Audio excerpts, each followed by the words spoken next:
হিন্দুদের কালচারের সাথে আমাদের কি সম্পর্ক? আমরা মুসলিম, আমরা মুহাম্মদ সাল্লাল্লাহু আলাইহি ওয়াসাল্লামের উম্মত। আমাদের সাথে মুশরিকদের কি সম্পর্ক? আমাদের সাথে ইহুদিদের কি সম্পর্ক? আমাদের সাথে খ্রিস্টানদের কি সম্পর্ক থাকবে? আমরা কেন ওদের সংস্কৃতি গ্রহণ করি? কিসের জন্মদিন, কিসের মৃত্যু দিবস, হ্যাঁ, কিসের এসব গায়ে হলুদ, কিসের এসব বৌভাত, এগুলো কি? এগুলোর সাথে আমাদের কি সম্পর্ক? আমাদের সাথে সম্পর্ক হচ্ছে হিজাবের, সালাতের, তাসবির, সিজদার, জায়নামাজের, আতরের, খুশবু, মিসওয়াকের। আমাদের সাথে এগুলোর সম্পর্ক। আমাদের সাথে সম্পর্ক হিজাবের, আমাদের সাথে সম্পর্ক ইসলামিক ক্যালিগ্রাফির, ইসলামিক, আমাদের সাথে সম্পর্ক কোরআনের, হাদিসের, সিরাতের, লেখাপড়া, ইলমি পরিবেশের, তাসাউফের। এগুলো আমাদের কালচার। তো কালচার খুব ইম্পর্টেন্ট। কালচার থেকে দূরে সরে গেলে আমাদের আকীদা নষ্ট হয়ে যায়। আল্লাহ পাক আমাদেরকে আমাদের কালচার ধরে রাখার তৌফিক দান করেন। আমি আমার মেয়ের সাথে একটু আগে খেলছিলাম, তো তখন তাকে দেখে আমার কাছে মনে হলো যে আমি আমার মেয়ের জন্যে কোন কোন বিষয়গুলোতে বেশি নসিহত করার প্রয়োজন বোধ করব। আমি কিভাবে আমার মেয়েকে বড় করতে চাই। আমি আমার মেয়ের জন্য যা পছন্দ করি, আমার বোনের জন্য যা পছন্দ করি, আমার মায়ের জন্য যা পছন্দ করি, আমার স্ত্রীর জন্য যা পছন্দ করি, আমার উচিত আমাদের উম্মার বোনদের জন্য তাই পছন্দ করা। তো এটাকে নিজের মতো করে চিন্তা করে আমি ভাবলাম যে আমার মেয়ে হলে আমি এই 10টা নসিহত করব। তো সেই 10টা পয়েন্ট আমি লিখে নিয়ে আসছি। তো কথা না বাড়িয়ে আমি শুধু মূল পয়েন্টগুলো দিকে আপনাদেরকে ফোকাস করতে চাই। প্রথম যে বিষয়টা আমি আপনাদের দৃষ্টি আকর্ষণ করতে চাই যে আল্লাহ রাব্বুল আলামিন আপনাদেরকে এই সমাজের বোঝা হিসেবে সৃষ্টি করেন নাই। আল্লাহ রাব্বুল আলামিন আপনাদেরকে এই সমাজের বোঝা হিসেবে সৃষ্টি করেননি, বরং আল্লাহ রাব্বুল আলামিন আপনাদেরকে এই উম্মতের একটা গর্বিত অংশীদার হিসেবে সৃষ্টি করেছেন।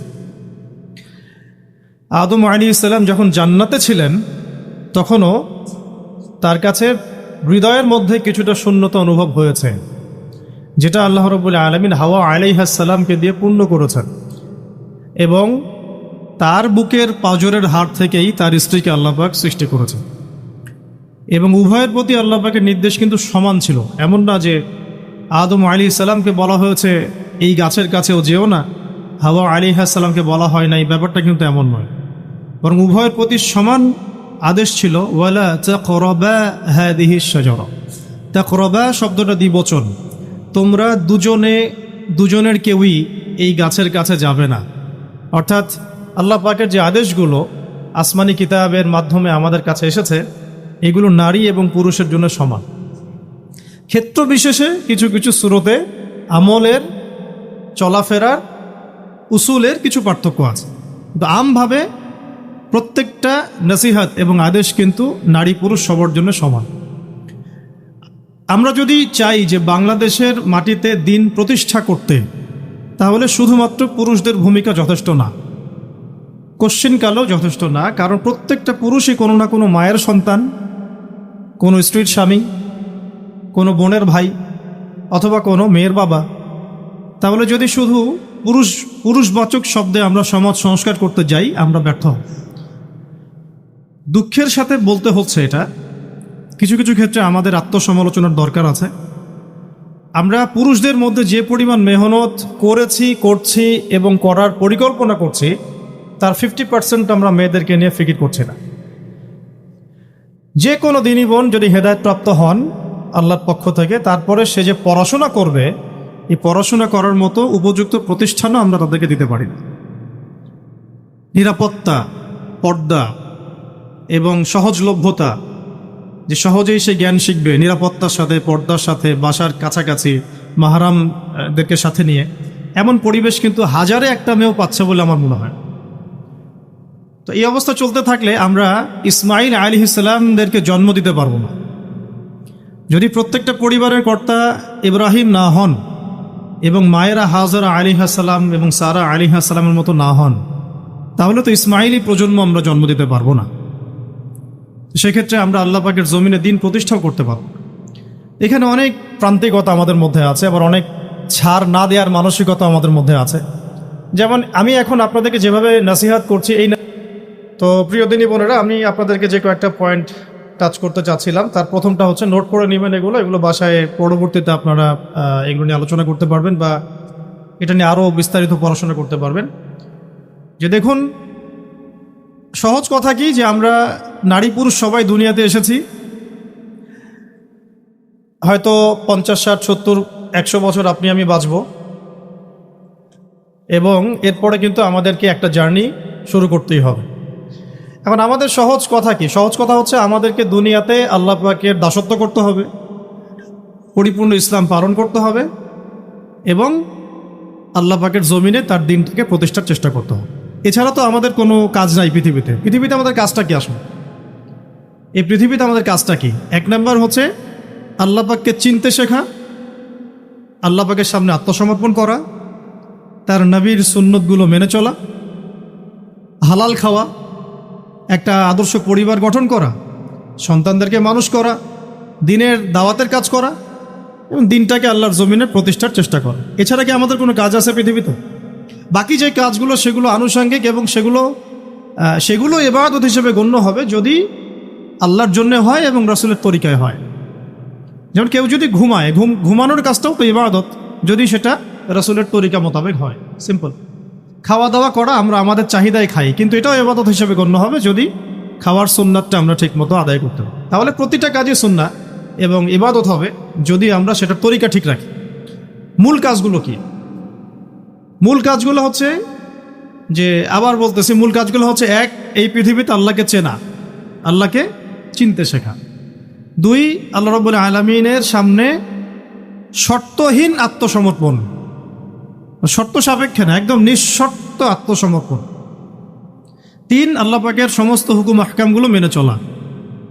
4, রাসূলুল্লাহ সাল্লাল্লাহু আলাইহি ওয়াসাল্লামের আদর্শ প্রত্যেকটা কাজে বাস্তবায়ন করা, সুন্নতের উপর থাকা। 5, হালাল খাওয়া। 6, আদর্শ পরিবার গড়ে তোলা। 7, সন্তান প্রতিপালন। 8, সৎ কাজে আদেশ। 9, অসৎ কাজে নিষেধ। 10, আল্লাহ পাকের এই জমিনের মধ্যে দিনটাকে প্রতিষ্ঠার চেষ্টা করা, যার যা সামর্থ্য আছে তাই দিয়ে। কেউ জান দিয়ে করবে, কেউ মাল দিয়ে করবে, কেউ কথা দিয়ে করবে, কেউ লিখনি দিয়ে করবে, কেউ প্রয়োজনে আল্লাহর পথে জিহাদ করবে, কেউ প্রয়োজনে শহীদ হবে, যার যেটা স্রোত সে সেভাবে করবে। এছাড়া কি দুনিয়াতে আমাদের কোনো কাজ আছে? এই কাজগুলোর মধ্যে, এই কাজগুলোকে যদি আমরা বাস্তবায়ন করতে পারি তাহলে দুনিয়াতেও সফল হব ইনশাআল্লাহ, পরকালেও জান্নাতে যাবো ইনশাআল্লাহ।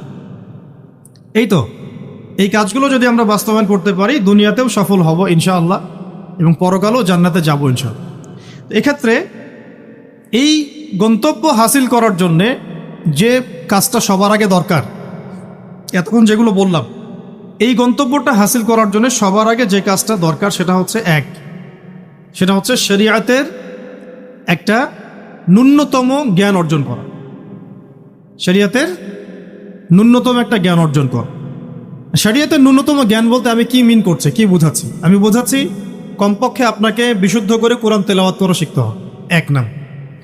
এর সাথে আপনাকে আরবি ভাষা কিছুটা হলেও শিখতে হবে যাতে আপনি কোরআনটা বুঝতে পারেন। 3 নাম্বার হচ্ছে হাদিস শাস্ত্র পড়ার যোগ্যতা আপনাকে অর্জন করতে হবে, মানে হাদিস পড়াশোনা করতে হবে। 4 নাম্বার নবী সাল্লাল্লাহু আলাইহি ওয়াসাল্লামের পবিত্র সিরাত অর্থাৎ জীবনী, এটা আপনাকে পড়তে হবে। মনে থাকবে তো? লিখে নেন। 5 নাম্বার হচ্ছে, 1 নাম্বার কি বলেছিলাম? বিশুদ্ধ কোরআন তিলাওয়াত। তারপরে বলেছি আরবি ভাষা শিক্ষা করা। তারপরে বলেছি হাদিস পাঠ। তারপরে বলেছি সিরাত পাঠ। 5 নাম্বার হচ্ছে আকীদা বিশুদ্ধ করা। আকীদার অনেক কিতাব আছে এবং আকীদার আর অনেক দার্সও আছে, এটা নিয়ে আমরা পরে আলোচনা করব ইনশাআল্লাহ। 6 নাম্বার হচ্ছে আপনার ইসলামের ইতিহাস পড়াশোনা করতে হবে, ইসলামের ইতিহাসটা পড়াশোনা করতে হবে। 7 নাম্বার হচ্ছে ইসলামিক অর্থনীতি পড়াশোনা করতে হবে, ইসলামী অর্থনীতির জ্ঞান রাখতে হবে। 8 নাম্বার ইসলামিক পারিবারিক জীবন ব্যবস্থার জ্ঞান অর্জন করতে হবে, ইসলামিক পারিবারিক জীবন ব্যবস্থার জ্ঞান অর্জন করতে হবে। 9 নাম্বার সন্তান প্রতিপালন কিভাবে করতে হয়, ইসলামিক প্যারেন্টিংয়ের জ্ঞান অর্জন করতে হবে। 10 নাম্বার হচ্ছে যে ফিকহের জ্ঞান অর্জন করা। ফিক মানে হচ্ছে তুলনামূলক যে মাসলা মাসাইলগুলো না জানলে আমরা আমল করতে পারবো না, এই মাসলা মাসাইলগুলো জেনে নেওয়া, যেটাকে আমরা বলি যে ফরজে আইনের জ্ঞান। তাহলে এখানেও 10টা পয়েন্ট বের হয়ে আসলো, তাই না? তাহলে আমার সাথে একটু রিপিট করেন। প্রথমে বলেছি ইলম অর্জনের ক্ষেত্রে আপনাকে কোরআনের আগে কোরআন দিয়ে শুরু করতে হবে। মানে কোরআন যিনি তেলাওয়াত করতে পারেন না তিনি হতভাগা।